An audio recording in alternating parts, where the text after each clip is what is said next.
मित्रों, आपकी अपनी कोचिंग सुमन हिंदी क्लास में आपका हार्दिक अभिनंदन है। आज मैं बिहार स्टेट री एग्जाम टीजीटी हिंदी के लिए 25 अति महत्वपूर्ण प्रश्न लेकर आपके समक्ष उपस्थित हूँ। तो देखते हैं हिंदी के इन 25 महत्वपूर्ण प्रश्नों को। प्रश्न 1, सतह से उठता आदमी की विधा है। सतह से उठता आदमी की विधा है।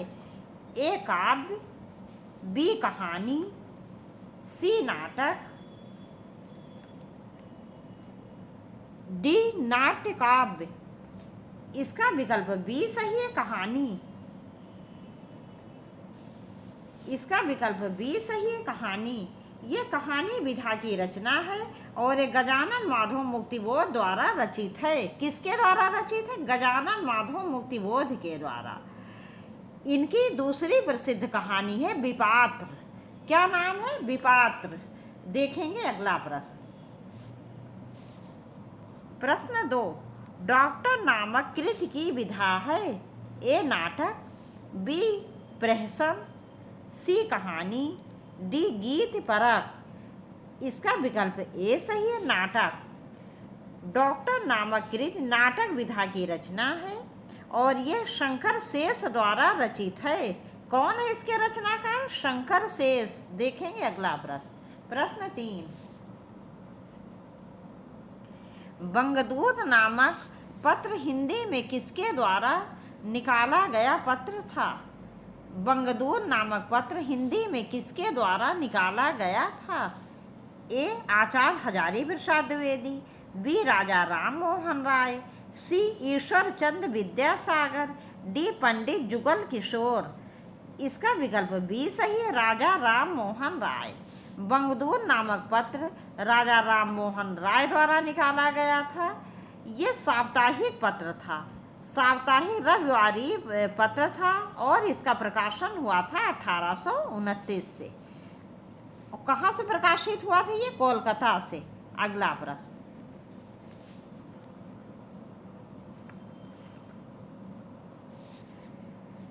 हिंदी प्रदीप नामक पत्र इनमें से किसके द्वारा निकाला गया था? हिंदी प्रदीप नामक पत्र इनमें से किसके द्वारा निकाला गया था? ए प्रताप नारायण मिश्र, बी बाल कृष्ण भट्ट, सी ठाकुर जगमोहन सिंह, डी इनमें से कोई नहीं। इसका विकल्प बी सही, बाल कृष्ण भट्ट।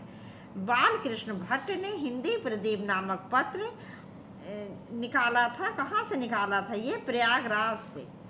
ये निबंधकार, समीक्षक और नाटककार थे।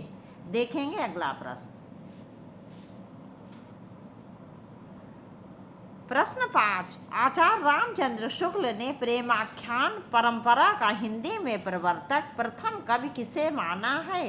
आचार्य रामचंद्र शुक्ल ने प्रेमाख्यान परंपरा का हिंदी में प्रवर्तक प्रथम कवि किसे माना है?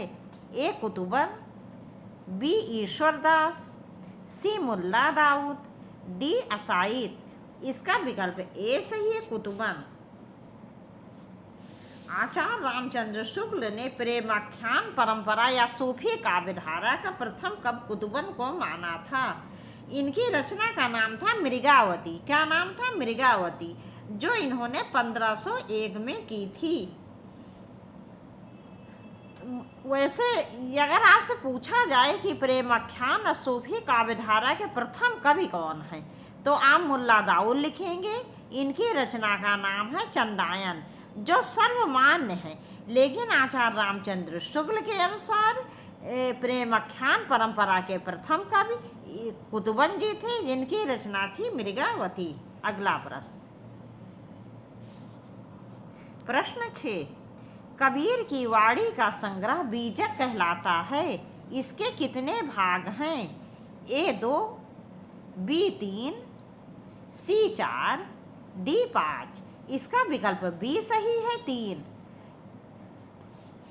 बीजक के 3 भाग, इसमें 3 रचनाएं संग्रहित हैं। साखी, रमैनी, सबद। कबीरदास जी भक्ति काल के निर्गुण काव्यधारा के ज्ञानाश्रयी शाखा के प्रमुख कवि हैं, जिसे संत काव्य के नाम से भी जाना जाता है। अगला प्रश्न। प्रश्न 7, पद्मावत में पद्मिनी प्रतीक हैं। ए साधक की, बी शैतान की, सी परम सत्ता की, डी प्रकृति की। इसका विकल्प सी सही है, परम सत्ता की। मित्रों, ऐसा है कि सूफी काव्यधारा में नारी को ईश्वर का रूप माना गया है और जो उसका साधक होता है उसको मतलब नारी को ईश्वर के रूप में माना गया है और जो उसका साधक होता है पुरुष यदि है तो उसको मतलब उसके पूजा करने वाले के रूप में माना गया है। तो परम सत्ता पद्मावन पद्मिनी किसका प्रतीक है? परम सत्ता का, माने ईश्वर का प्रतीक है। और रत्नसेन साधक का प्रतीक है। साधक का प्रतीक किसको माना गया? रत्नसेन को। और राघव चेतन जो है वो शैतान का प्रतीक माना गया है। अगला प्रश्न,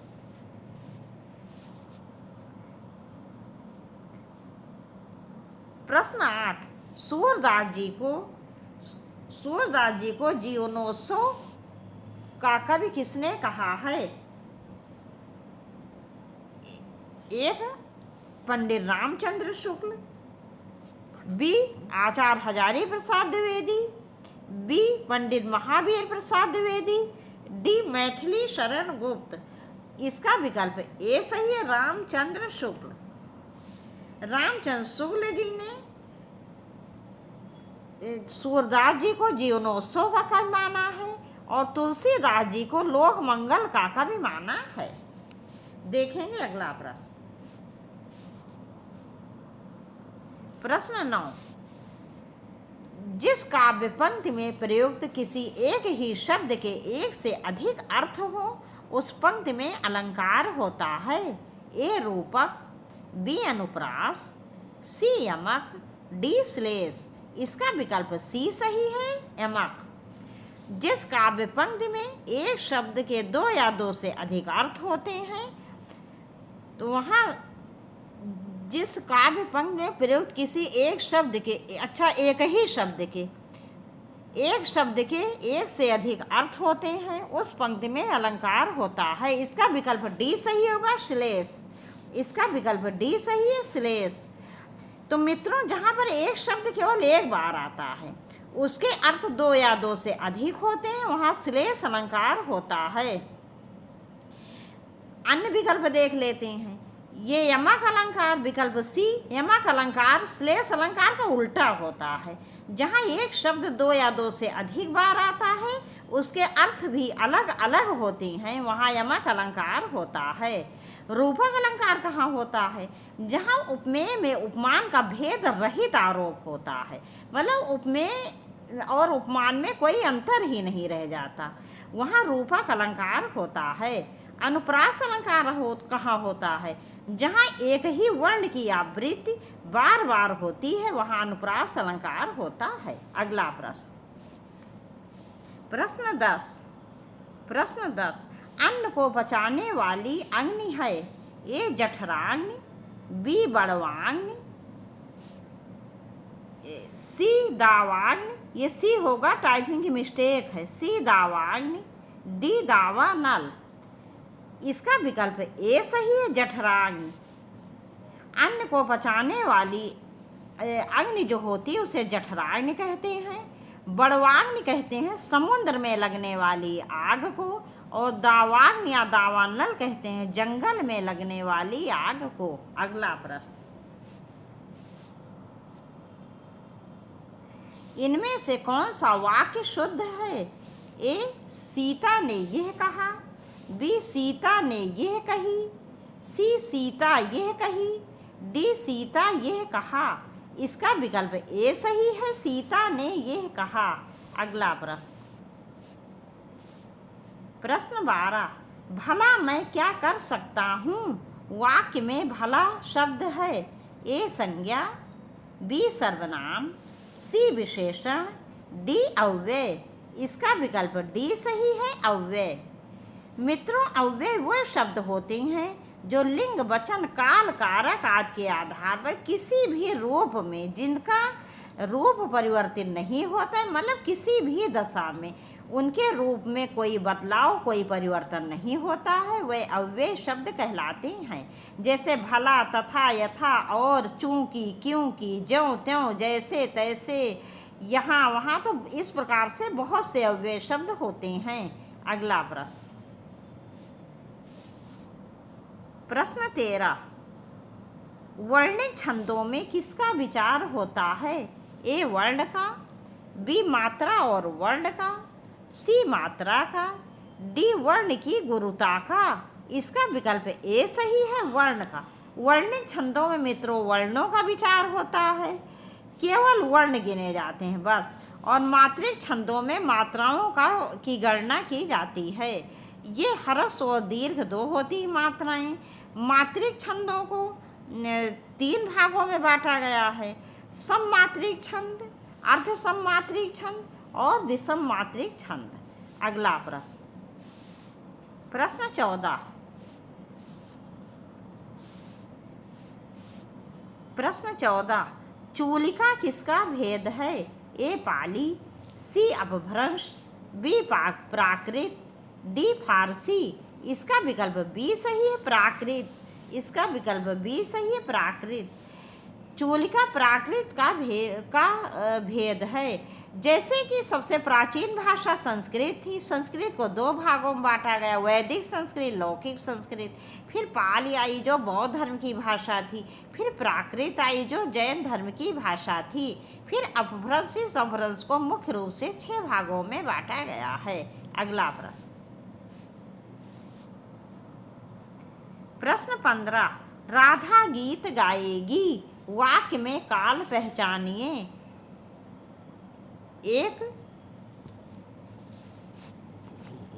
सामान्य भविष्य काल, बी पूर्ण वर्तमान काल, सी सामान्य वर्तमान काल, डी सामान्य भूतकाल।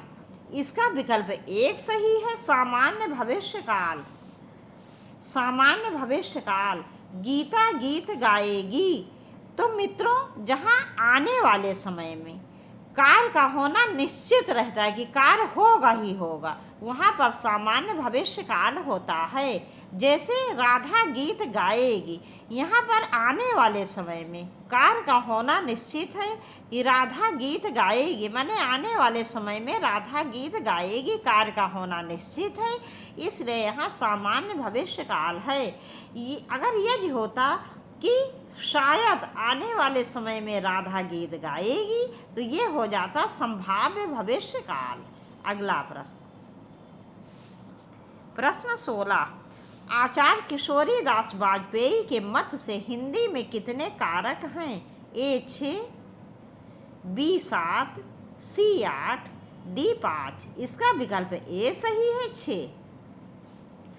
आचार्य किशोरीदास वाजपेयी ने हिंदी में 6 कारक माने हैं। इन्होंने संबंध कारक और संबोधन कारक को नहीं माना है। लेकिन यदि आपसे पूछा जाए कि हिंदी में कितने कारक हैं, किशोरीदास वाजपेयी जी का नाम ना हो, पूछा जाए प्रश्न हिंदी में कितने कारक, तो आप कारकों की संख्या 8 लिखेंगे: कर्ता कारक, कर्म कारक, करण कारक, संप्रदान कारक, अपादान कारक, संबंध कारक, अधिकरण कारक, संबोधन कारक। अगला प्रश्न, प्रश्न 17, निम्नलिखित में से एक वाक्य में क्रिया भक्षण करने के अर्थ में प्रयुक्त हुई है। यह वाक्य है: वो हराम का पैसा खाता है, बी वह जूते खाता है, सी वह कसम खाता है, डी वह आम खाता है। इसका विकल्प डी सही है, वह आम खाता है। तो मित्रों भक्षण करने के अर्थ में यही वाक्य जो है वो शुद्ध है, क्योंकि और सब केवल इस तरह से कहावतें हैं, जबकि वास्तव में आम ही भक्षण किया जाता है, वो खाने की वस्तु है। अगला प्रश्न, प्रश्न 18, ये काम मैं आप कर लूँगा, पंक्तियों में आप है। ए संबंधवाचक सर्वनाम, बी निजवाचक सर्वनाम, सी निश्चयवाचक सर्वनाम, डी पुरुषवाचक सर्वनाम। इसका विकल्प बी सही है, निजवाचक सर्वनाम। यह काम मैं आप कर लूँगा, यहाँ पर निजवाचक सर्वनाम इसलिए है क्योंकि यहाँ निजता का बोध हो रहा है। जहाँ निजता का बोध होता है अर्थात स्वयं कार्य करने का बोध होता है, वहाँ निजवाचक सर्वनाम होता है। जैसे आप ही, स्वयं, अपने आप, इस प्रकार के शब्द इसमें आते हैं। अन्य विकल्प देख लेते हैं। संबंधवाचक सर्वनाम कहाँ होगा? जहाँ किसी भी व्यक्ति, वस्तु, प्राणी में संबंध का बोध होता है वहाँ संबंधवाचक सर्वनाम होता है। इसमें ज्यों, जिसे, जिसका, तैसा, जिसका, उसका, इस प्रकार के शब्द आते हैं। निश्चयवाचक सर्वनाम वह शब्द जिससे कि किसी व्यक्ति, वस्तु, प्राणी के निश्चित दशा का बोध होता है वहाँ निश्चयवाचक सर्वनाम होता है। इसमें मुख्य रूप से ये, वो, ये, वे शब्द आते हैं। पुरुषवाचक सर्वनाम, पुरुषवाचक सर्वनाम के 3 भेद हैं: उत्तम पुरुषवाचक, मध्यम पुरुषवाचक, अन्य पुरुषवाचक। उत्तम पुरुषवाचक वक्ता, बोलने वाले के लिए। मध्यम पुरुषवाचक श्रोता, सुनने वाले के लिए। अन्य पुरुषवाचक जो ना वक्ता हो ना श्रोता हो, किसी अन्य के लिए प्रयोग होते हैं। इसमें ये, वो, ये, वे शब्द आते हैं। अगला प्रश्न 19, निम्नलिखित में से स्त्रीलिंग शब्द को चुनिए। ए धुआं, बी संध्या, सी भत्ता, डी धावा। इसका विकल्प बी सही है, संध्या। इसका विकल्प बी सही है, संध्या। संध्या स्त्रीलिंग शब्द है, अन्य सभी पुल्लिंग हैं। ये आप बोल के देख सकते हैं। धुआं उड़ रहा है, भत्ता दिया जाता है, उसने धावा बोला, संध्या हो गई, संध्या ढल गई। तो इस प्रकार से आप बोल के पता लगा सकते हैं कौन से शब्द स्त्रीलिंग है, कौन पुल्लिंग है। अगला प्रश्न 20, सावधान मनुष्य, यदि विज्ञान है तलवार तो इसे दे फेंक, तजकर मोह स्मृति को पार। फिर से मैं रिपीट कर दे रही हूँ।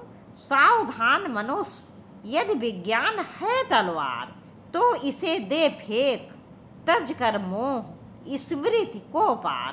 पंक्तियों के रचयिता हैं ए नागार्जुन, बी दिनकर, सी अज्ञेय, डी निराला। इसका विकल्प बी सही है, दिनकर। ये रामधारी सिंह दिनकर द्वारा लिखित पंक्तियां हैं और ये इनकी कुरुक्षेत्र नामक कृति से ली गई हैं। अगला प्रश्न 21, उबटन शब्द का तत्सम रूप है। ए उतन, बी उपलेपन, सी उपहलेपन, डी उद्वर्तन। इसका विकल्प डी सही है, उद्वर्तन। अगला प्रश्न 22,